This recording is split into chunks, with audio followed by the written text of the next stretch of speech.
Hello children, let's continue the same chapter, 5th standard social studies, 4th chapter, equatorial rainforest. So life of the people in Zaire.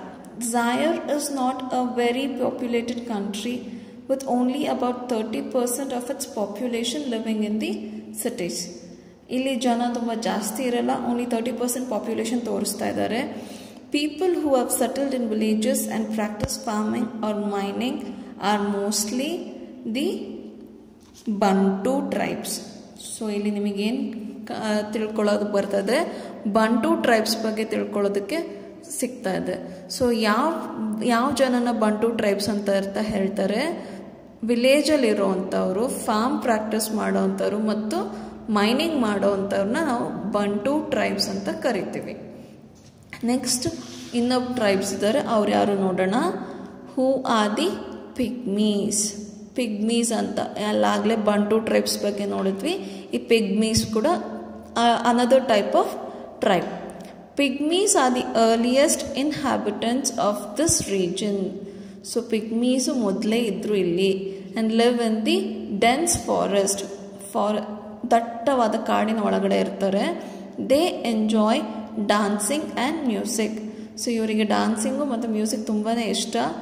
They are short and stout people who live in their houses made from tree branches, twigs and leaves. ಇವರು ಗಿಡ್ಡಕ್ಕೆ ಕುಳ್ಳಕ್ಕೆ ಇರ್ತಾರೆ, ಸ್ವಲ್ಪ ದಪ್ಪಗೆ ಇರ್ತಾರೆ. ಆಮೇಲೆ ಇವ್ರ ಮನೆಗಳು ಹೇಗಿರ್ತವೆ ಅಂದರೆ tree ಬ್ರಾಂಚಸ್ಸಿಂದ, ಟ್ವಿಗ್ಸಿಂದ ಮತ್ತು ಲೀವ್ಸಿಂದ ಮಾಡುವಂಥ ಮನೆಗಳಲ್ಲಿ ವಾಸ ಆಗಿರ್ತಾರೆ. ಇಲ್ಲಿ ಕಾಣಿಸ್ತಾ ಇದೆಲ್ಲ ಈ ಥರ ಮನೆಗಳು ಮಾಡಿಕೊಂಡು ದಟ್ಟವಾದ ಕಾಡಿನ ಒಳಗಡೆ ಇರ್ತಾರೆ. The main occupation is hunting and gathering honey. ಇವರ ದೊಡ್ಡ ಕೆಲಸ ಏನು ಅಂದರೆ ಹಂಟಿಂಗ್ ಮಾಡೋದು, ಪ್ರಾಣಿಗಳನ್ನ ಹಂಟ್ ಮಾಡೋದು ಮತ್ತು ಹನಿನ ಕಲೆಕ್ಟ್ ಮಾಡೋದು. And other forest produce. ಫಾರೆಸ್ಟಲ್ಲಿ ಸಿಗುವಂಥ ಬೇರೆ ಬೇರೆ ವೆರೈಟಿ, ಫಾರ್ ಎಕ್ಸಾಂಪಲ್ ಮೆಡಿಸಿನ್ಸ್ ಚೆನ್ನಾಗಿ ಸಿಗ್ತವೆ. ಈ ಕಾಡು ಜನರಿಗೆ ಈ ಮೆಡಿಸಿನ್ಸ್ ಬಗ್ಗೆ ತುಂಬ ಚೆನ್ನಾಗೇ ಗೊತ್ತಿರುತ್ತೆ. ಸೊ ಈ ಮೆಡಿಸಿನ್ಸ್ನ ಕಲೆಕ್ಟ್ ಮಾಡಿಕೊಂಡು ಸಿಟಿ ಅವರಿಗೆ ಮಾರೋ ಅಂಥದ್ದು, ಇದು ಕೂಡ ಇವರ occupation. So next, trade and industry. The country is rich in mineral resources. So mineral ರಿಸೋರ್ಸಸಲ್ಲಿ ತುಂಬ ರಿಚ್ ಆಗಿದೆ Zaire, especially in southern region. South ಪಾರ್ಟಲ್ಲಿ ತುಂಬ ಮಿನರಲ್ಸ್ ಜಾಸ್ತಿ ಇದೆ.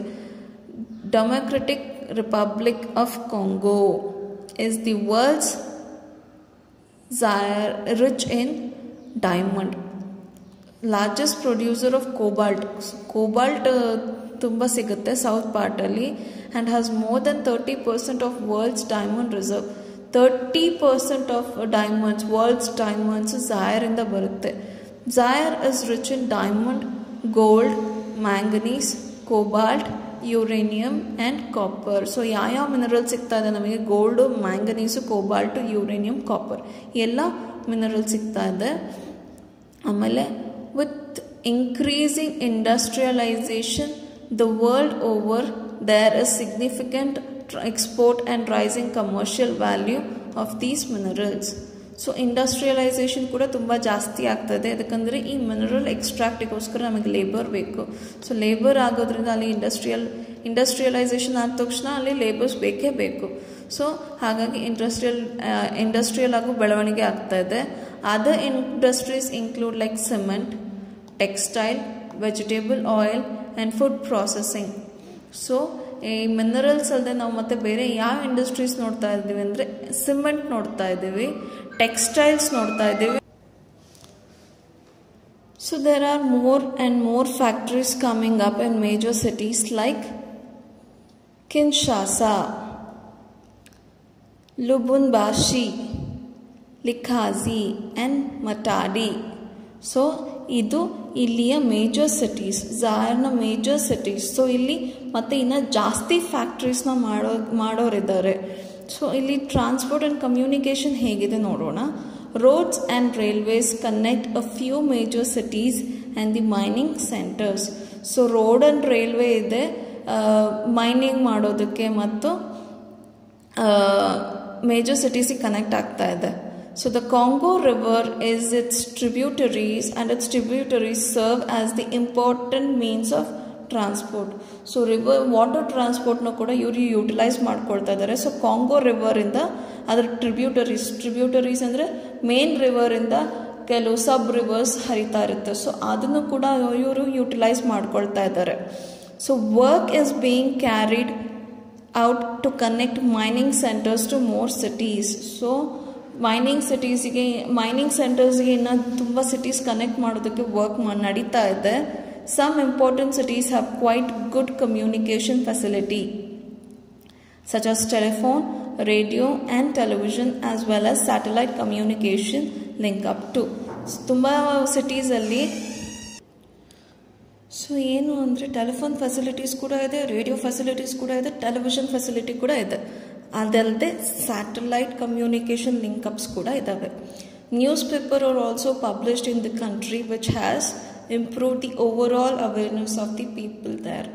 ಸೊ ನ್ಯೂಸ್ ಪೇಪರ್ ಇರೋದ್ರಿಂದ ಏನು ಗೊತ್ತಾಗುತ್ತೆ, ನಮ್ಮ ಸುತ್ತಮುತ್ತಲಿನ ಜಗತ್ತಲ್ಲಿ ಏನಾಗ್ತದೆ ಅಂತೆಲ್ಲ ಗೊತ್ತಾಗುತ್ತೆ. ಸೊ ಅದರಿಂದ ಪೀಪಲ್ಗೆ ಅವೇರ್ನೆಸ್ ಶುರುವಾಗುತ್ತೆ. So Kinshasa, the capital of DRC, is the largest city and also an important river port. So ಇಲ್ಲಿ ಕಾಣಿಸ್ತದೆ ನಿಮಗೆ ಕಿನ್ಶಾಸಾ. ಸೊ ಇದು ಇಂಪಾರ್ಟೆಂಟ್ ರಿವರ್ ಪೋರ್ಟ್ ಆಗಿದೆ.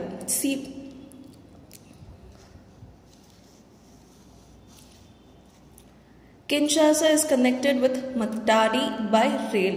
ಸೊ ಇಲ್ಲಿ ಮಟಾಡಿ ಕೂಡ ಇದೆ, ರೈಲ್ವೆ ಕೂಡ ತೋರಿಸ್ತಾ ಇದ್ದಾರೆ. ಕಿನ್ಶಾಸಾ ಮತ್ತು ಮಟಾಡಿಗೆ ರೈಲ್ವೆ ಕನೆಕ್ಷನ್ ಇದೆ. Banana and Boma are small sea ports. ಏನದು ಬನಾನಾ ಮತ್ತು Boma are 2 small seaports. Matadi is the biggest seaport of the DRC. So Matadi ಏನು the biggest seaport of DRC ಆಗಿದೆ.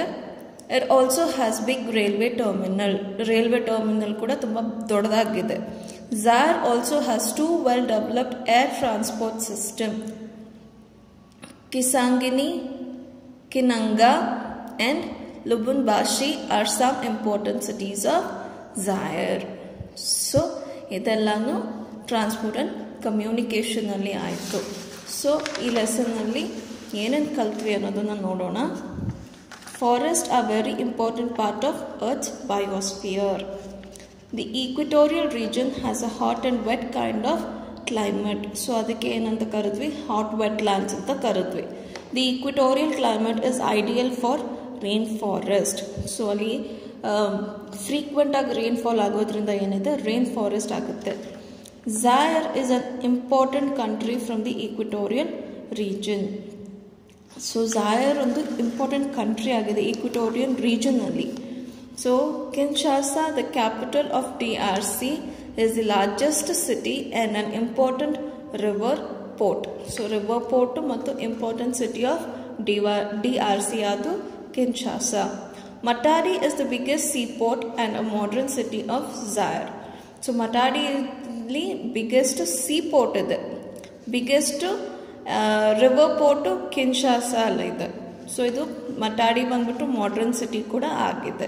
ಅರ್ಥ ಆಯ್ತಾ ಮಕ್ಕಳ?